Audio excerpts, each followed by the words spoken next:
ቴዲ is always my የትኛው አልበም actually የሚገርምህ አብዛኛው ሜቢ the first የመጀመሪያዎቹ 2-3 ዘፈኖች በስተቀር ከዛ በኋላ በደንብ ይሄ ሙሉ አልበም ማውጣት ከጀመረ ጀምሮ የኢትዮጵያን ሙዚቃ መሰረታዊ በሆነ መንገድ ቀይሮታል የሚል ሴንስ አለኝ። he's not just ብሎ ዘፋኝ ጥሩ ድምጽ ያለው ዘፋኝ አይደለም in the sense that ሙዚቃ ያውቃል። የቴዲ አፍሮ ኢትዮሪካ ከተለቀቀ በኋላ ሌላ አንድ ዘፈን የሰማሁት እሱም የጥላሁን ገሰሰን ብቻ ነው። ባርና ሆቴሎች ምን ይመስላል ስል ያለማቋረጥ ትናንትም ዛሬም አሁንም እየዞርኩ ነው። የሚሰማው እርሱ ብቻ ነው። በእርግጠኝነት አዲስ አበባም ለንደንም ካናዳም ይኸው በኢትዮሪካ ደምቃለች። እይታው በህዝባችን ቁጥር 130 ሚሊዮን እስኪደርስ ድረስ ከሱ ውጪ መሰማት የለበትም። ቴዲ እንኳንኛ ትውልድ ሆነ ኢትዮጵያዊና አዲስ አበባ ምስል ነው። ዘረኝነትን የማያውቅ የኢትዮጵያ ናሽናሊስትና ምርጥ ልጅ ነው። የህዝቡም ሪአክሽን ከጠበቁት በላይ ነው። ለወትሮ ዘፈን ብዙም የማይሰሙ ከትንንሽ እስከ ትልልቅ እሱን ነው እየሰሙ ያሉት፣ ስለሱ ነው እያወሩ ያሉት። በፖለቲካ አቋማቸው አድናቂያቸው ያልሆንኩት ስለሱ በመደነቅ ሲያወሩ ተደሰትኩኝ። ዶክተር ዮናስ ብሩ ሳይቀር ስለ ቴዲ ሲያወራ ነበር። ሞገዝ ዘውዱ ቆንጆ ፕሮግራም ሰራለት ደሳለኝና እኔም ሰብስክራይብ ገጨውት። ቴዲ ሪዮታ መስግኖ አድንቆ ፕሮግራም ሰራለት። የህዝብ ፍላጎት ምን እንደሆነ እንዲታይ አድርጓል።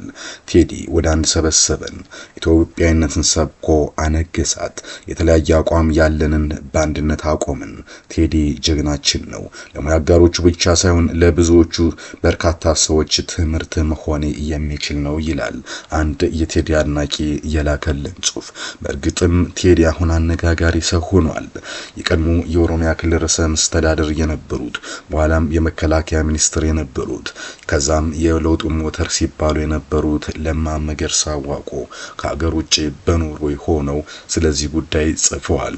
ብርሃኑ ነጋም ወደ ወቸው ጉድ ብቅ ብሎ ስለ ቴዲ ሐሳብ አስተያየቱን ሰጥቷል። ጉዳዮችን እናነሳለን። ከዚህም አልፈን ኢትዮሪካ በአሁኑ ጊዜ እይታው ምን ይመስላል፣ በዓለም ላይ ምን እየተባለለት ነው የሚለውን ሰማላችሁ። እናንተ እየሰማችሁት ነው ወይ? የበለጠ የተወደዳችሁት የቱን ነው የሚሉትንና እናንተ ስታዩት ዩቲዩብ ላይ ምን ያህል ቪው ደርሷል የሰማችሁትን ዜና አጋሩን። እኛ ወደ መረጃው አለፍን። ኢትዮጵያዊነት ያዋጣናል፣ አንድነት ያዋጣናል ብዬ መስበኬ መናገሬ ለዛ መስራቴ ኃጢአትነቱ ምኑ ጋር ነው? መገንጠል አለብን ማለት ነው እንደነበረብኝ። ቴዲ አፍሮን በተመለከተ በርካታ ሰዎች ብዙ ብለዋል። የኦሮሞ አርቲስቶች ቴዲን ተቃውመው ዘፈን ሰርተዋል። አሁን ደግሞ ለማ መገርሳ ዋቆ በጉዳዩ ላይ ሐሳባቸውን ገልጸዋል። ውድ አገራችን ኢትዮጵያ ፈጣሪ ስጦታችን ናት ብለዋል እንጂ በሰይጣን ጥላቻና የክፎች ስራ የርግማን ምንጭ አይደለችም ሲሉ ተደምጠዋል። ኢትዮጵያ ማለት ለኔ አባቶቼ ልፋት ደምና አጥንቴ ውጤት ናት ብለዋል ለማ መገርሳ። ለዚህ ነው እንደምታስታውሱት ሁሌም ኢትዮጵያ ሱሴ ናት ብዬ በአደባባይ ስናገር ቃሌን ስኖር የነበርኩት አሁንም ቃሌን ያከበርኩት ብለዋል። በእርግጥ ለጨፍላቂዋ ኢትዮጵያ ሳይሆን ዲሞክራሲያዊት ኢትዮጵያን ለመፍጠር ለሚደረጉ ጥረቶችና ገንቢ እንዲሁም በሰላማዊ መንገድ በየትኛውም ወገን እቺ የአባቶቻችን እጅ ስራ ውጤት የሆነችን ሀገር መጠበቅ አለብን። ኢትዮጵያ የአፍሪካ ኩራት ናት። የብዙ ታሪኮች ሰሪ መፍለቂያ ታሪካዊ ሀገራችን ኢትዮጵያ አንገት ለማንሳት በሐቀኝነትና በኩልነት የምትለፉ በሁሉም በኩል ያሉ ኢትዮጵያን ጎን ነኝ ብዬ ቃል ገባለሁ ብለዋል። በእርግጥ ለማ መገርሳ ጨፍላቂዋ ኢትዮጵያ ሲሉ ጨፍላቂ ኢትዮጵያ ነበረች እንዴ የሚል ጥያቄ ማስነሳቱ አይቀርም። ቢሆንም ግን ኢትዮጵያን የሁላችንን እናድርገው የሚለው ግን የሚስማማ ጉዳይ ነው። ለማ መገርሳ ጽሑፋቸውን ሲቀጥሉ ለኔም ሆነ ለሀገር ወዳድ ኢትዮጵያን ሁሌም እንደምለው ኢትዮጵያ ሱሳችን ናት በማለት የቴዲን ጉዳይ ወደ አደባባይ ይዘው መጥተዋል። ሀገራችን በልጆቿ ታፍራና ተከብራ ለዘላለም ትኑር ሲሉም ሐሳብ አስተያየታቸውን ሰጥተዋል። በነገራችን ላይ ቴዲ አፍሮና ለማ መገርሳ ኢትዮጵያን በተመለከተ የሚያነሱት ሐሳብ ተመሳሳይነት አለው። ምናልባት አንደኛው ዘፋኝ መሆኑ ካልነ በስተቀር በሌላው ግን ብዙም ልዩነት የሚስተዋልበት አይደለም። ይህን የለማ መገርሳ ሐሳብ ተከትሎ ደግሞ ብርሃኑ ነጋ የኢዜማው ሰው ትምህርት ሚኒስቴሩ ሌላ አንድ ሐሳብ አንስተዋል። እሱን ካነሳን በኋላ አንድ የምንነግራቸው አስደናቂ ታሪክ አለ። ቴዲ አፍሮ በብዙዎች እይታ ሲገለጽ ቆይቷል። አሁን ደግሞ ተረኛው ፕሮፌሰር ብርሃኑ ነጋ ሆነዋል። የሙዚቃ ሊቅ፣ የዘመኑ ጥበበኛ ነው ብለውታል። ቴዲ የኔ ሁልጊዜም ምርጫ ነው ብለውታል። የትኛው አልበሙ ሲባል ጥያቄም ቀርቦላቸዋል። እንዲያውም የሚገርመው አብዛኛው ምናልባትም ከመጀመሪያዎቹ 2-3 ዘፈኖች በስተቀር ከዛ በኋላ በደንብ ይሄ ሙሉ አልበም ማውጣት ከጀመረ ጀምሮ የኢትዮጵያን ሙዚቃ መሰረታዊ በሆነ መንገድ ቀይሮታል የሚል ስሜት አለኝ ሲሉ ተደምጠዋል። እሱ ዝም ብሎ ዘፋኝ፣ ጥሩ ድምጽ ያለው ዘፋኝ አይደለም ሲሉ መስክረዋል። ሙዚቃ ያውቃል፣ ሊሪክሱን ወይም ግጥሙን ማዘጋጀት ያውቃል፣ ሙዚቃን ማቀናበር በልዩ ሁኔታ ይረዳል ሲሉ ፕሮፌሰሩ አድናቆታቸውን ገልጸዋል። ይህ ደግሞ በበርካቶች ዘንዳ ብርቅዬ ተሰጥኦ ነው ለርሱ፣ ምክንያቱም አብዛኞቹ ይሄ ችሎታ የላቸውም ያለው። ዘፈን ሊችል ይችላል ወይም ግጥም ሊችል ይችላል ወይም ዜማ ወይም ቅንብር፣ ግን እንደ ቴዲ ዜማም ዘፈንም ድምጽም ግጥምም ሁሉንም ነገር የሚችል ሰው ማግኘት ግን ለኢትዮጵያ ብርቅ ነው ብለዋል ብርሃኑ ነጋ። ሙዚቀኞቹ የሁሉም ነገር ባለሙያ አይደሉም እና እሱ በጣም ኬፐብል ወይም ብቁ የሆነ በእውነት ናቹራሊ ታለንት ወይም ከተፈጥሮ ጸጋ የተቸረው የሆነ የሀበሻ ዘፋኝ ይመስለኛል በማለት አድናቆቱን ገልጾለታል። ፕሮፌሰሩ በንግግራቸው ቴዲ አፍሮን ዘፋኝ ብቻ አይደለም፣ ግጥም፣ የዜማ የቅንብር ጥበብን አጣምሮ የያዘ ብርቅዬ ተሰጥኦ ያለው ሙዚቀኛ ነው። እኔ ሁሉን አልበሞች ናቸው የምወደው፣ ኢትዮሪካንም እየሰማሁት ነው በሚል ሐሳብ አስተያየታቸውን እየገለጹ ነው። እስኪ እዚህ ጋር አንድ ነጥብ አንስተን እንለፍ። በርካቶቹ እንግዲህ በተለይ የኦሮሞ አርቲስቶችና አክቲቪስቶች እንዲሁም አንዳንድ ፓስተሮች እጅግ የተቀናጀ የስም ማጥፋት ዘመቻ ያደርጉበታል። ለምንድነው ይህ የሚሆነው የሚለውን አንድ ሐሳብ እናንሳ። ለምሳሌ ቴዲ በተሰጠው የኪነ ጥበብ ሙያው ስለ ኦሮሞ ምንም መጥፎ ነገር አልሰራም።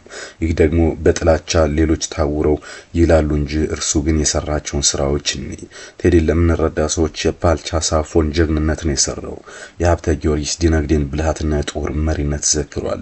ቀነኒሳ በቀለን አስደናቂ ስፖርታዊ ገድል በሙዚቃው አስውቦ አይረስ ያድርጎታል። አሁን ታዲያ እነዚህ ሰዎች ቴዲ አፍሮን ምን አድርግ ነው የሚሉ ሀሳቦች በስፋት እየተሰራጩ ነው። ዮሳን ጌታውን፣ ገላና ገሮምሳ የዘፈን ሰርተውበታል። ይሁንና እዚህ ግባ የሚባል ተጽዕኖ አልፈጠረም። ጫላ ቡልቲሜ ባህላል ተሳድቧል። ከዛም በዘለለ እንግዲህ የአፋን ኦሮሞ ዘፋኝ ወደ መሐመድ የመጀመሪያ ደረጃ ትምህርት ቤት ወይም የሚኒ ሚዲያ ግጥም በመሰለ መልኩ ምላሽና ስድብ አጭቆ ሰጥቷል። ይህ ግን ቴዲ አፍሮን ሪከርድ ከመሰባበር ሊያድነው ወይም ይቅርታ ሊያስቆመው አልቻለም። ምክንያቱም የቴዲ አፍሮ ቶሪካ በአሁኑ ጊዜ ዓለምን ተቆጣጥሮት የሚገኝ ነው።